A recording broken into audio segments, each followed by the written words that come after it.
할렐루야. 오늘 예배 나오신 여러분 주님 이름으로 환영하고 축복합니다. 오늘 말씀에 큰 은혜가 있으시길 바라고 또 결단이 있는 그런 시간 되길 바랍니다.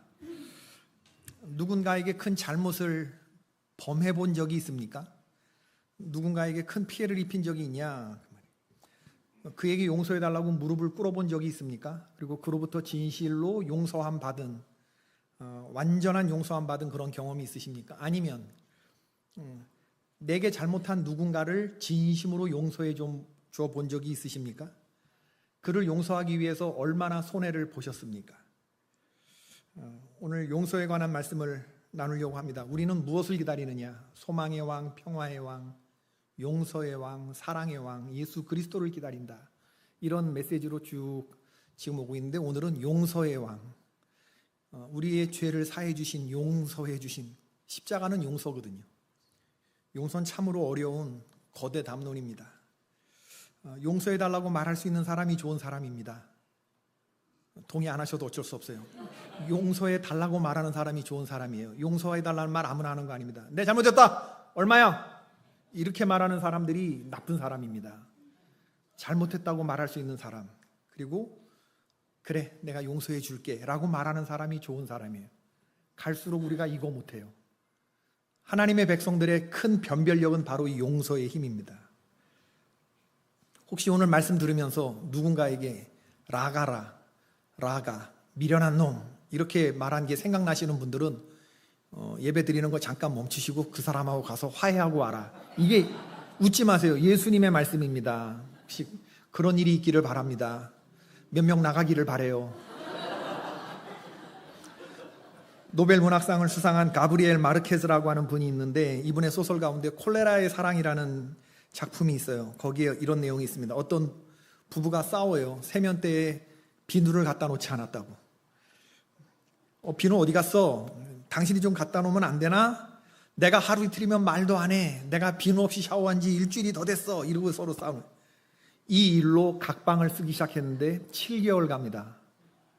서로 방문을 열고 들어와서 남편이 아내에게, 아내가 남편에게 잘못했다고 말하기를 서로 기다리고 있는 거예요. 둘 중에 하나라도 여보 불편해서 못 살겠습니다. 내가 잘못했어. 내가 조금 예민했어. 이렇게 말하면 그러면 그냥 이렇게 간단하게 끝날 문제입니다. 그렇지 않습니까? 근데 팽팽한 긴장감이 흐르는 거예요. 이 대목에서 또 원고에 없는 얘기가 생각이 나는데 하면 분명히 또 이건 또 그분에게 또 한겨울에 히터 탁 들고 따뜻하게 가는데 해버렸어 어쩔 수 없어. 누가 지독하게 날카로운 방구를 꼈어. 두 번째 말하는 사람이 범인이라면서요. 이게 무슨 냄새인데 이걸 얘기를 하는 사람이 아무도 없어. 봉고차에 9명 타고 가는데 서로 누구지? 근데 얘기하면 무안할까 봐. 근데 운전자가 문을 확 열었어요. 바람과 함께 사라지다. 근데 이 부부가요, 점점 갈수록 전전긍긍하면서 살아요. 그런데 이 비누의 얘기를 꺼내질 않습니다. 여기가 발화 지점인데 왜 그러냐? 이거 다시 얘기하기 시작하면 한번 터지면 마치 어제 다친 상처처럼 다시 피가 우리 둘 사이에 철철 흐르게 될까봐 살얼음 위를 걷듯이 살아요. 생각해보면 우리 인간관계라는 게 유리 같지 않나? 깨지기 쉽고 금가기 쉽고, 내가 내 멘탈이 그러기 때문에, 유리 멘탈이기 때문에 이걸 보호하기 위해서 사람들 사이에서 갑옷을 입고 있고, 지금 교회에 나와서조차도 갑옷을 입고 있는지도 모르겠어요. 나를 보호하기 위해서. 내 유리 멘탈이니까. 깨지기 싫어서, 금가기 싫어서. 마태복음 18장 21절 이하에 나오는 얘기인데 어떤 임금에게 한 100억 빚진 사람이 있었어요. 100억 빚진 사람. 임금이 그 사람에게 그 100억을 탕감해 줬어요. 그가 울고 불고 하면서 한 번만 봐달라고 그러니까. 여러분, 우리가 누군가에게 손해를 입혔다고 생각하고 그래서 내가 울며 울음 범벅이 되며 그에게 사죄함을 구했다고 해서 내가 좋은 사람이라고 생각해서는 안 돼요.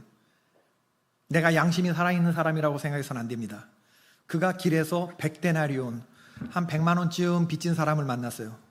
내 돈 갚아. 그가 울며 불며 잘못했다고 조금만 기다려라 그러는데 멱살을 잡고 감옥에 그 사람을 집어넣었어요. 이걸 임금의 신하가 봤어요. 다시 그놈을 붙잡아 와라. 그래서 붙잡혀 갔어요. 임금이 그 사람에게 말합니다. 너는 나의 용서를 받아들일 자격이 없는 작자로구나. 마태복음 18장 33절. 내가 너를 불쌍히 여김과 같이 너도 내 동료를 불쌍히 여김이 마땅하지 아니하냐. 내가 너를 불쌍히 여겼으면 너도 누군가를 불쌍히 여겨야 이게 마땅한 사람의 도리가 아니냐. 예수님이 하신 말씀입니다. 예수님이 우리의 죄를 용서하신 건 그냥 영원한 겁니다. 우리가 그 말을 믿어요. 그러나 그 말씀을 하신 분의 의도를 우리가 들어야 돼요. 그건 뭐냐? 네가 용서를 받은 거, 그게 네가 고맙거든. 다른 사람의 죄를 용서해 주면 그 받은 용서가 더 견고해지고 더 확실해진다. 그러나 네가 그 형제를 용서하지 못하면 네가 받은 용서도 무효가 되어버린다. 이걸 뭐라 한다? 집행유예라 한다. 우리가 받은 예수님의 그 용서는, 예수님께로부터 받은 용서는 집행유예가 아닐까, 그런 생각을 또 해보게 되는 거잖아요. 오늘 요한복음 마지막에 등장하는 이야기를 우리가 읽었는데 예수님 베드로를 용서해요. 오늘 본문에 용서라고 하는 단어는 등장하지 않아요. 그러나 내용 전반적으로 보면 이건 용서의 이야기예요. 예수님이 베드로, 고기 잡는 사람을 붙잡아서 너는 앞으로 고기 잡지 말고 사람 낚는 어부가 되라. 그때 예수님 따라갑니다. 베드로가 그냥 따라가는 게 아니에요. 밤새도록 고기 잡다가 허탕치고 돌아왔는데 깊은 데로 가라. 상식을 뛰어넘는 주문이거든요. 그랬을 때 말씀에 의지하여 그물을 내렸을 때 고기가 그물에 너무 많이 걸려서 그물이 찢어질 정도로, 동물을 불러야 했을 정도로 그 예수님의 신성을 발견하고 그물과 배를 버려두고 예수님 따라갔던 베드로거든요. 예수님이 3년 동안 그에게 당신의 신성과 인성을 보여주시고 사람들이 나를 누구라고 하냐? 사람들이 그때 엘리야, 세례 요한, 선지자 중에 한 사람이다. 그럼 너는 나를 누구라 하냐? 제자들에게 물은 바가 있었을 때 베드로가 예수님에게 주는 그리스도시요 살아계신 하나님의 아들이십니다. 이게 예수님을 기쁘게 했어요. 바요나 시몬아 내가 복이 있도다. 이것을 너에게 알게 하신 이는 하늘에 계신 내 하나님이 알게 해주셨다. 내가 너에게 열쇠를 준다. 어디 열쇠를? 천국의 열쇠를 준다. 네가 땅에서 매면 하늘에서도 맬 것이고 네가 땅에서 풀면 하늘에서도 풀 거다. 주님이 그런 말씀을 하시면서 천국의 열쇠를 주어버렸다고요. 베드로가 계속해서 멋진 모습을 보여줍니다. 예수님이 내가 이제 십자가 달려 죽을 것이다, 이런 순한 예고를 하시는데 그리마옵소서. 베드로가 대답하여 이르되 모두 주를 버릴지라도 나는 결코 버리지 아니하겠나이다. 마태복음 26장 33절. 장담이나 하지 말지. 나는 결코 버리지 않겠다라는 말은 나는 절대 널 버리겠다. 결코 버리지 않겠다는 말은 절대 버리겠다라고 하는 연약한 우리의 마음이 본성이 들어있다는 걸 알아야 되는 거예요. 예수님이 잡히실 때 칼을 들어서 대제사장 말구의 귀를 자르는 용맹함을 보여주기는 했지만 그는 결국 예수님을 3번 부인해요. 마지막 부인할 때는 저주하며 맹세하며 나는 모른다고. 예수님이 그걸 아시고 베드로에게 네가 다 굴기 전에 3번 나를 모른다고 부인할 것이다 예언하셨거든요. 근데 정말 그렇게 됐어요. 예수님이 부활하셔서 적어도 베드로에게 오늘 3번째 나타나셨는데 베드로는 그 예수님을 만날 자신이 없는 거죠. 그래서 나는 물고기 잡으러 가노라 한 것입니다. 신실한 척은 혼자 다 해놓고 그 말에 책임지지 못할 말이 되고 말았으니 예수님 변화산에서 홀딱 빠져가지고 그 모습에 주여 여기 초막셋을 짓고 하나는 주를 위하여 하나는 모세를 하나는 나를 위해서 여기서 살고 지고 하자 그랬던 베드로인데 그거 다 옛날 얘기일 뿐. 수제자 넘버원 제자 다 옛날 얘기일 뿐. 난 물고기 잡으러 가노라. 수제자가 이렇게 흔들리니까 이 좌절과 침체가 전염됐습니다. 디두모라고 하는 도마와 갈릴리 사람 나다나엘, 이 사람은 바돌로메라고 불려진 사람이에요. 세베대의 아들들 가운데 야고보와 요한이, 그리고 또 다른 제자 둘이 흔들렸다. 베드로까지 하면 7명이 흔들린 겁니다. 12명 제자 가운데. 리더의 침체는 팔로워의 침체로 이어진다. 속장의 침체는 속원들의 침체로 이어진다. 지도자의 침체와 좌절과 타락은 구성원의 타락으로도 이어지는 거죠. 베드로의 이름은 반석이었는데 유감스럽게도 그는 반석 같은 삶을 살아내지 못했어요. 대제사장 안나스의 뜰에서 지극히 작은 계집종에게조차 예수님을 모른다고 부인했던, 이러니 이제 나는 그분을 맹세하면서 모른다고 했을 때 베드로는 예수님만 모른다고 한 게 아니라 그 순간 자기의 존재도 부정해버린 겁니다. 나는 이것밖에 안 되는 놈이었어. 수제자는 무슨, 물고기나 잡으러 가노라. 그 말에 베드로만 보고 따라왔던 사람들이 다 흔들리면서 나도 배운 게 어부니까. 이 최종 결심이. 예수님 모른다고 했을 때 베드로 통곡했다고 그랬죠. 지 몸미 지켜주지 못해 미안해 이러면서 울었겠다. 베드로가 있었던 갈릴리를 예수님이 오늘 찾아가신 거예요. 얼마나 부담스럽습니까? 채권자가 채무자 찾아간 겁니다. 피해자가 가해자 찾아간 겁니다. 얼마나 불편했겠어요. 여러분, 사람이 신뢰를 받아야 행복한 건데 신뢰받지 못하는 가족들로부터, 우리 아버지가 콩으로 매주를 쓴다 그래도 난 안 믿어.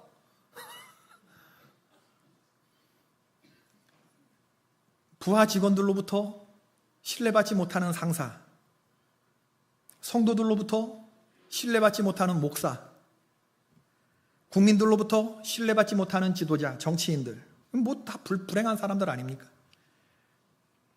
신뢰를 받을 때 자존감이 살아나는 일인데, 신뢰받는 만큼 우리가 강해지고 신뢰받는 만큼 행복해지는 건데, 예수님이 베드로에게 나타나셨어요. 그 자신 없는 베드로에게.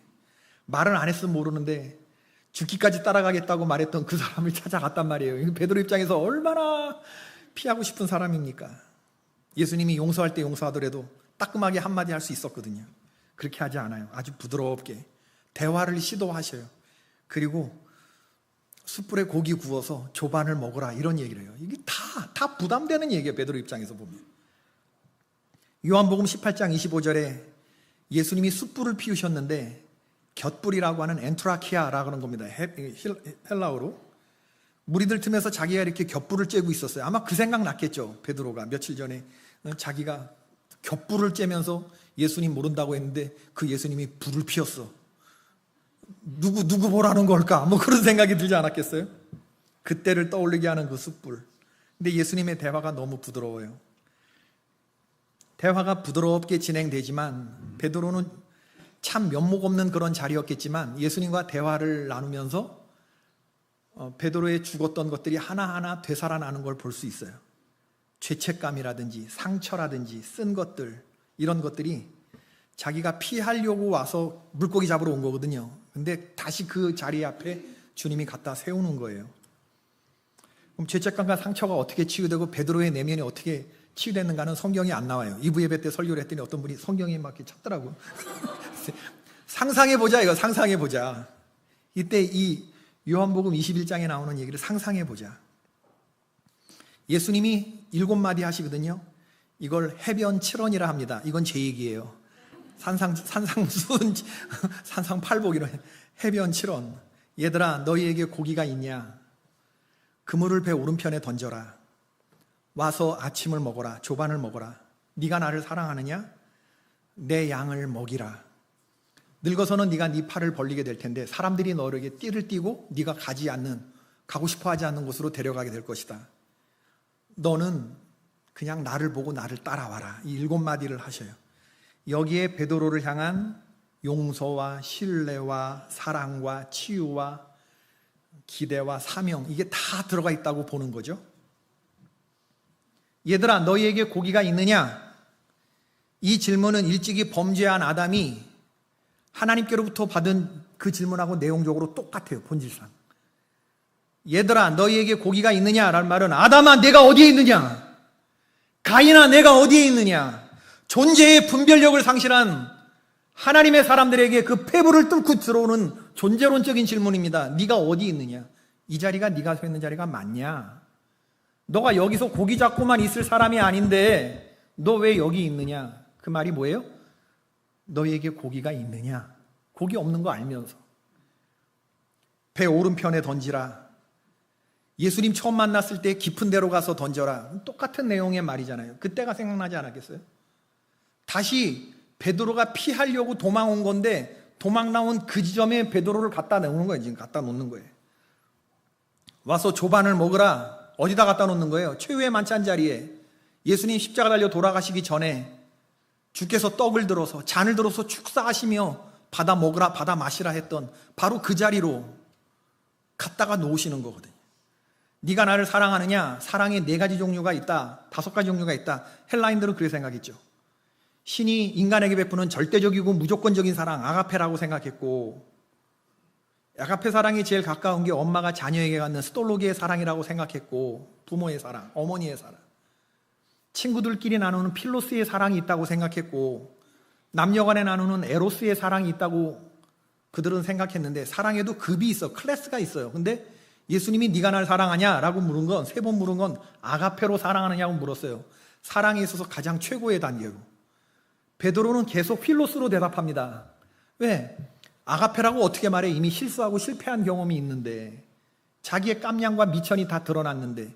예수님도 참 너무하지. 어떻게 베드로를 잘 아시면서도 그렇게 집요하게 네가 나를 사랑하느냐? 아가페 이렇게 물었단 말이에요. 아가페냐? 그럼 베드로는 필로스 이렇게 대답해요. 이게 지금 뭘 얘기하려고 그러냐면요, 너를 향한 나의 기대는 여전히 아가페야. 나는 네가 대답하기 이전에 너의 부족한 그 필로스의 사랑도 난 충분하다고 생각해. 그 정도면 됐어. 그렇게라도 날 사랑하면 됐어. 주여 내가 주를 사랑하나이다. 주께서 내가 주님을 사랑하는지 주께서 아시나이다. 됐어. 그 정도면 됐어. 내 양을 먹여라. 너는 실패했지만 나는 네 일감을 뺏지는 않겠어. 너의 사명까지 뺏지는 않겠어. 주님의 여전한 기대와 사명, 너는 나를 따르라. 사람 낚는 어부가 되라고 하시는 베드로를 향한, 십자가 달려 돌아가시기 전이나 이후나 달라진 게 하나도 없어요. 예수님의 베드로를 향한 사랑은 여전히 뜨거웠고, 그 기대는 여전히 하향 조정되지 않았고, 베드로에게 맡긴 그 신뢰는 여전했다. 그 얘기인 거죠. 내 양을 먹여라. 우리가 지금 이 자리에서 믿음이 유지되는 이유가, 그나마 내가 조금 기도했기 때문에 내 믿음이 유지되다고 생각해요. 그나마 나 새벽 예배 나가고 주일날도 나가고, 천만의 말씀. 누가복음 22장 31절에 보면, 내가 기도했기 때문입니까? 우리 주님이 날 위해서, 그 얼마 안 되는 알량한 믿음이 떨어지지 않기 위해서 주님이 나를 위해서 기도했기 때문입니까? 누가복음 22장 31절, 시몬아 보라, 사탄이 너희를 밀가부르듯 하려고 요구했으나 그러나 내가 너를 위하여 네 믿음이 떨어지지 않기를 기도하였노니 너는 돌이킨 후에 내 형제를 굳게 하라. 주님은 다 알고 계셨단 말이에요. 네 믿음이 떨어지지 않게 하기 위해서 내가 아버지께 기도했다. 예수님이 갈릴리로 도망가 물고기 잡으러 가노라 했던 그 베드로에게 쫓아가가지고 그를 다시 용서하시고 그를 다시 회복시켜 주셨다. 우리가 오늘 읽은 본문인데, 오늘 본문을 통해서 우리가 알 수 있는 건 뭐냐면요, 예수님처럼 우리도 용서하자. 이제 목사님이 그런 얘기를 하려고 하는 건데, 사람 낚는 건 어려운 일이다. 그 말씀을 드리고 싶어요. 사람을 낚는 일은, 고기 잡는 일? 사람 낚는 거? 고기는 잡아 먹으려고 낚죠. 사람은 살리려고 낚는 것입니다. 고기는 잡고 처리하면 그만이에요. 거기 별 노력이 들어갈 거 없어요. 사람은 손이 많이 갑니다. 고기는 내가 이득 보려고 잡죠. 그러나 사람은 그에게 내 것을 나누어 주려고 낚는 거예요. 사람 낚는 것도 중요하지만 낚고 난 다음에 이 사람을 하나님 나라에까지 데려가기 위해서 우리 공동체에서 보호하고 그리고 데리고 가려고 하는 건 무던한 노력들이 필요합니다. 우리 요즘에 우리 교회에 새 신자들이 오잖아요. 사람을 낚았어요. 자기 발로 온 고기가 있어요. 유튜브를 보고 대부분 다 요즘에 유튜브가 제일 많이 전도하대 보니까. 우리 분발합시다. 우리가 잡아와야 되는데 유튜브가 잡아와. 오기 전에 개포동에 어디 교회가 있나 다 보고, 내가 목사님 몇 번 보고 그러고 한번 나왔다가 하나님이 감동시켜줘서 등록하는 거예요. 요즘엔 아무나 막 등록하지 않습니다. 이렇게 오셨잖아요. 그러면 굉장한 관리가 필요해요. 이제 사람 낚는 일은 금방 되는 게 아니에요. 예수님은 베드로에게 지금 굉장히 부드럽게 대해 주시는데 세 가지를 보여줘요. 용서에 보여주는 세 가지 측면입니다. 첫 번째, 추궁하지 않는 덮어줌. 두 번째, 위로하는 정성. 세 번째, 대가를 치르는 희생. 추궁하지 않는 덮어줌이라는 게 뭐냐? 너 나한테 뭐 할 말 없어? 우리 아내들이 남편들 올 때 왜 이렇게 쥐잡듯이 잡들이 하기 전에 먼저 하는 얘기 있잖아. 아주 싸늘한 표정하면서 생글생글 웃지만 속에 한 칼을 숨기면서 당신 뭐 나한테 오늘 뭐 하고 싶은 말 없어? 식은 땀이 쫙 나죠. 너 이 숯불 엔트라키아 보고 뭐 느껴지는 거 없어? 뭐 할 말 없어? 예수님 추궁하지 않아요. 우리 같으면 짚고 넘어가죠. 예수님은 그걸 안 짚어요. 우린 이 얘기 해야 직성 풀리죠. 예수님은 베드로에 대고 직성을 풀지 않으셔요. 추궁하지 않아요. 사랑은 허다한 것을 까발립니까? 덮습니까? 모든 걸 덮어요. 은혜는 모든 걸 덮는 겁니다. 모든 걸 바라고, 모든 걸 견디고, 모든 걸 덮는 거예요. 그런 사랑을 보여주고요. 위로해주는 정성, 와서 조반을 먹어라, 초반을 먹어라. 예수님이 얼마나 큰 희생을 치르고 계시는지 알아요? 베드로를 위해서 피를 흘려주셨습니다. 피를 흘려주셨어요. 우리 주님이 우리에게 그렇게 말씀을 하십니다. 이사야 1장 18절의 말씀인데, 오라 우리가 서로 변론하자. 너희 죄가 주홍 같을지라도 눈과 같이 이어질 것이고 진홍같이 붉을지라도 양털같이 될 것이다. 우리가 어떤 때 실수했을 때는요, 내가 나를 용서 못해요. 내가 이거밖에 안 됐나? 완전히 막 자존감이 바닥을 치는 거지. 다른 사람들이 나를 용서해도, 이게 자존감 센 사람들이, 나는 죽을 때까지 내가 나를 용서하지 못할 겁니다. 우리 주님이 나를 용서했어도 나는 내 스스로를 용납 못할. 이렇게, 이거는요, 약한 게 굉장히 센 사람들이지, 센 사람들. 여러분 스스로를 용서하시길 바랍니다. 아멘 안 해도 어쩔 수 없다니까. 여러분 스스로 주홍 같고 진홍 같더라도 우리 주님 볼 때, 아니야, 흰눈같이 양털같이 내가 희게 해줄 거야. 우리 주님 그런 약속하셨다면 이걸 받아들이셔야 돼요. 아닙니다. 주님은 그렇게 말씀하셔도, 주님이니까 그렇게 말씀하시죠. 저는 제가, 이거는요 맞아야 됩니다. 이건 먼지 나도록 맞아야 돼. 그렇게 말씀하시는 주님은 뭐가 되냔 말이야. 오라 우리가 서로 변론하자. 주님이 우리를 부르는데, 주님이니까 그렇게 당연히 말씀하시죠. 저는 이 주홍 같고 진홍 같은 거, 이건 무덤 끝까지 지우고 가겠습니다. 이건 먼지 나도록 맞아야 되는 거예요. 여러분, 창세기 13장에 나오는 얘기인데, 아브라함과 조카 롯 사이에 서로 양과 소와 장막이 많아져서 함께 동거하기 어려운 상황이 벌어져요. 이거 참 읽기가 너무, 이거 오늘날 우리들의 상황이라고 생각해 보세요. 어떤 재화가 있는데 이거를 찢어 가져야 돼. 어떻게 분배를 할 건가? 이 문제가 벌어지기 시작한 거예요. 아브라함의 종들과 롯의 종들이 싸우기 시작했습니다. 밑에서 부글부글 끓고 있는 게 이제 점점 촉발되기 시작하는 거예요. 지금까지는 애들 싸움이에요. 아래 것들의 싸움이에요. 이게 좀 더 가면 이제 상전들의 싸움으로 비화됩니다. 애들 싸움이 어른 싸움으로 번져집니다. 그리고 이건 돈이 걸린 거고 이건 재산이 걸린 문제입니다. 정신 바짝 차려야 됩니다. 이런 상황 속에. 그런 문제가 터지기 시작했어요. 공동체 안에 문제가 생기기 시작했습니다. 골육 간에, 우리 가족 안에 이런 문제가 생겼어요. 여러분 어떻게 하실 겁니까? 이럴 때. 너의 목자와 나의 목자가 싸워. 근데 이게 친척이야, 골육이야, 가족이야. 이건 재산을 놓고 벌리는 일이야. 용서라고 하는 말이 들어가 있지는 않아요. 그런데 아브라함이 조카 롯을 난 이거 용서했다고 보는 거예요. 평화를 이루는 사람에게 복이 있다. 저가 하나님의 아들이라 일컬음을 받게 될 것이다. 아브라함이 하나님의 아들로서 역할을 하는데 롯을 불러. 그리고 말해. 너나 나나 한 친족이다. 나나 너나 내 목자나 네 목자로 서로 다투게 하지 말자. 자, 우리 앞에 땅이 있다. 네가 동쪽, 그러면 나는 서쪽 할 것이고, 네가 서쪽, 그러면 나는 동쪽 할 것이다. 우선권을 네가 가져라. 이 상황에서 정신 바짝 차려야 됩니다. 내가 아무리 조카 롯이고, 그래도 어르신이니까 삼촌이 먼저 선택하시죠. 나머지 제가 할게. 이렇게 해야 정상이잖아요. 롯이 정신 바짝 차렸어요. 그 순간에. 잠깐만 비겁하면 인생이 즐겁거든.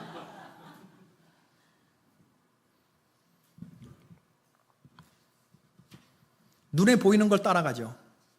반짝거리는 걸 따라갔습니다. 물이 넉넉하고 목초지, 목자에게 있어서 더없이 좋은 땅, 여호와의 땅 에덴같이 보였어요. 소알이, 소돔과 고모라가. 그걸 택하고 갔고 아무것도 없는 헤브론 산지를, 헤브론 해발 800m 산지를 아브라함은 갔죠. 제가 무슨 말씀 드리려고 하냐면요, 이 상황에 누가 진짜 정신 차린 줄 알아요? 누가 옳은 선택한 줄 알아요? 누가 수지 맞는 선택을 한 줄 알아요? 하나님이 아브라함을 불러내요. 아브라함 마음이 얼마나 헛헛했겠어요. 자기도 사람인데. 근데 하나님께서 아브라함에게 뭐라고 말하냐면, 너 눈을 들어서 동서남북을 바라봐라. 창세기 13장 14절에서 18절. 내가, 그리고 너 보이는 땅에 저 티끌 같은 거 네 자손들에게 다 줄 것이다. 이 약속을 하셔요. 너 일어나서 종으로 횡으로 다녀봐라. 종으로 횡으로 다녀봐라. 네 발로 밟는 거 다 너와 네 자손에게 줄 것이다. 내가 잘 되고 내 자녀들이 잘 되기를 바라시는 분들은 진실로 아멘 해보세요. 그럼 어떤 선택을 해야 되느냐? 이런 갈등이 일어나는 상황 속에서 내가 손해를 조금 보더라도 물러나는 결정, 평화를 도모하는 일정. 아브라함의 마음 때문에 롯과 아브라함이 깨지지 않을 수 있었어요. 우리는 얼마나 이런 많은 경우에 용서하지 못해서, 얼마나 성령이 하나 되게 하신 것을 지켜내지 못하고 깨트리느냐, 그런 얘기. 예수님이 베드로에게 네가 나를 3번이나 부인하고 모른다고 했던 거, 저주한 거 내가 용서는 하겠다. 그러나 지도자가 되기는 어려울 것 같다. 야, 내가 좀 널 잘못 본 것 같다. 내가 너를 어떻게 믿고 내 양을 맡기겠냐? 다시 물고기나 잡으러 가겠다고. 그래, 생각 잘했다. 아무리 생각해봐도 사람 다루는 건 너한테 너무 큰일인 것 같아. 물고기 잡으면서 그냥 남은 인생 편안하게 살다가 내 천국에 들어오긴 해줄 테니까 들어오면 그때 만나자. 여러분, 주님이 나한테 이런 얘기했다 그러면 난 그날로 자살합니다. 난 못 살아요. 여러분 살 수 있어요? 주님이 여러분에게 이렇게 말했다면 살 수 있어요? 내가 실수하고 실패하고 넘어질 때 그때마다 주님이 나에 대한 기대를 하나씩 하나씩 하향 조정하면서, 그래, 내가 애초에 너에게 이런 것까지 요구하는 건 너무 투머치였던 것 같아. 그냥 너 그대로 살다가 와. 이렇게 하셨으면 우리에게 맡겨주셨던 일감도 내가 사람 잘못 보고 너한테 괜한 5달란트를 맡긴 것 같다. 2달란트, 1달란트도 감당하지 못할 너는 그런 사람이었는데, 이렇게 하고 그걸 뺏어 가셨다 그러면, 내게 있는 걸 뺏어서 10달란트 가진 자에게 주었다면 난 그날로 자살할 것 같은데 어떻게 살아? 어떻게 살아? 산다고 사라지는 인생입니까? 목숨 붙어 있으면 사는 인생입니까? 물고기 잡으면 그거 갖고 먹고 살면 사는 인생입니까? 자책감과 무력감과 사람이 떡으로만 사라지는 존재가 아닌데, 그 주님의 기대감과 사명감이 있어야 사라지는 건데, 주님이 우리에게 그런 기대를 거두시고 사랑을 거두셨다 그러면 어떻게 삽니까? 어떻게? 주님이 하신 말씀은, 아가페로 계속 물으신 거는 너에 대한 나의 사랑이 영원히 아가페다, 아가페다, 아가페다. 넌 나를 따르라라고 하는 건 너에 대한 기대가 아직도 난 유효하다라고 하는 것을, 너는 여전히 사람 낚는 일을 해야 돼 라고 하는, 진정한 용서는 거기까지 가는 거죠. 같이 밥을 먹고. 여러분, 오늘 여러분이 용서라고 하는 오늘 주제를 보면서 여러분이 용서하지 못하는 어떤 사람 생각해 보세요. 있죠? 가정에, 여러분의 인간관계 속에서 그 사람하고 처음 만났을 때 너무 축복스럽고 행복하고 너무 마음이 뿌듯해서 그 사람하고 맛있게 하하호 까르르 까르르 하면서 밥 먹는 거 한번 생각해 보세요. 지금 여러분이 안 보는 누군가, 용서 못하는 그 누군가와 처음 만나서 같이 행복한 밤, 그러기 위해서 여러분 찾아가셔야 됩니다.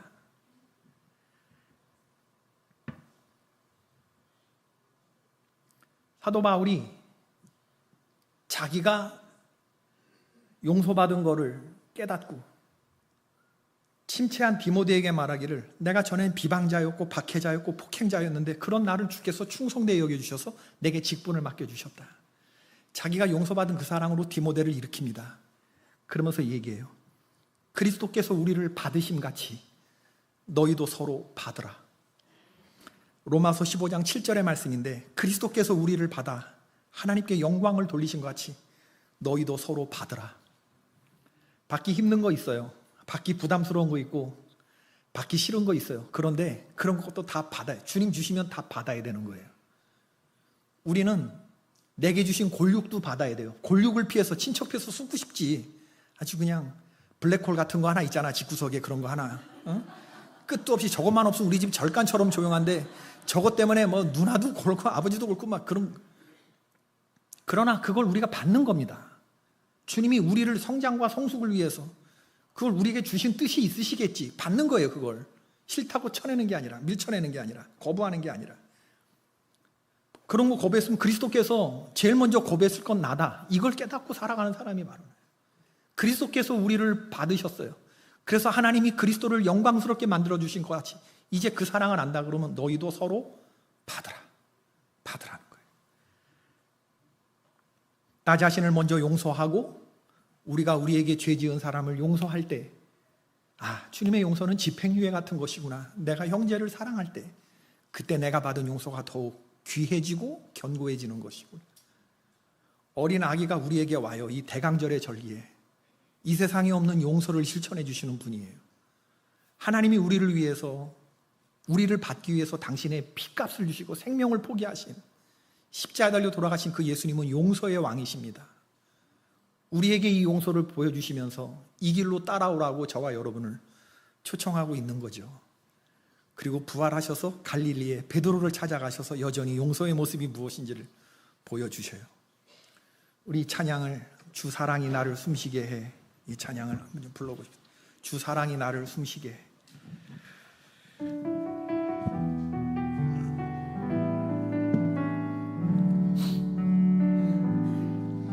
주 사랑이 나를 숨쉬게 해. 세상 그 어떤 어려움 속에도 주 은혜로 나를 돌보시며 세상 끝날까지 지켜주시네. 주 사랑이 나를 이끄시네. 내가 갈 수 없는 그곳으로 주의 사랑 나를 붙드시며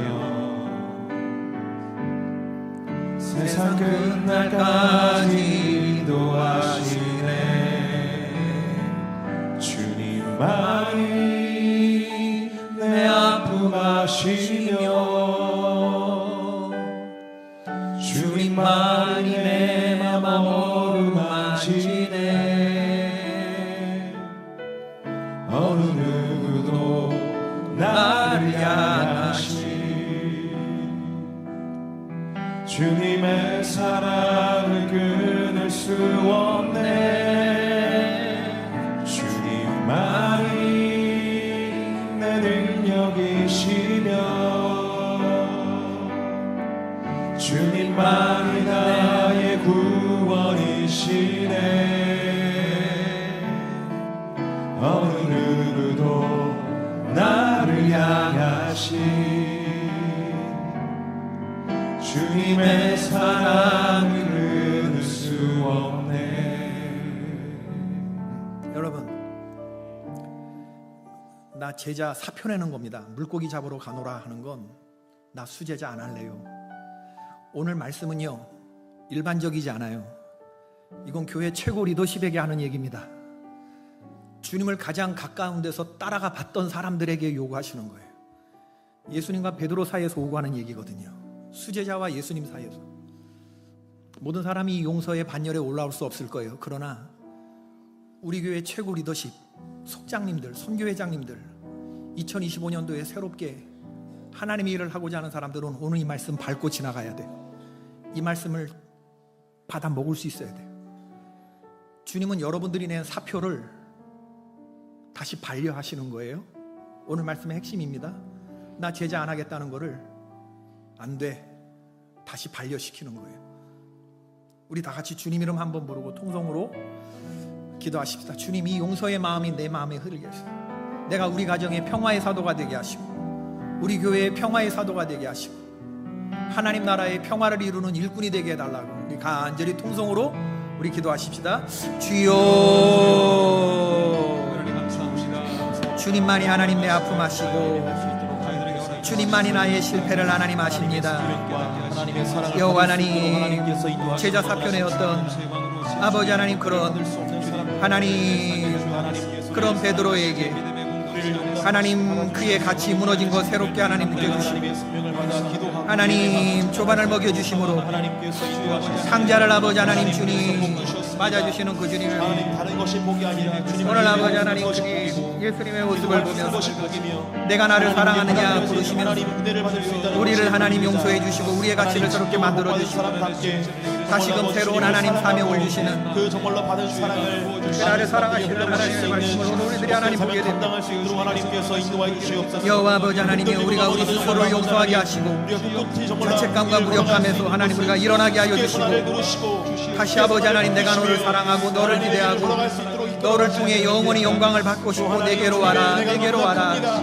그 많은 하나님 주셔도 불구하고 아버지 하나님 주여 내 양을 치라고 하시는 아버지 하나님 그 주님의 음성을 하나님 알았거든. 주님 그 마음을 하나님 꾸며 나아갈 수 있도록 주님의 하나님 은혜를 베풀어 주시기를 주여 간절히 바라옵니다.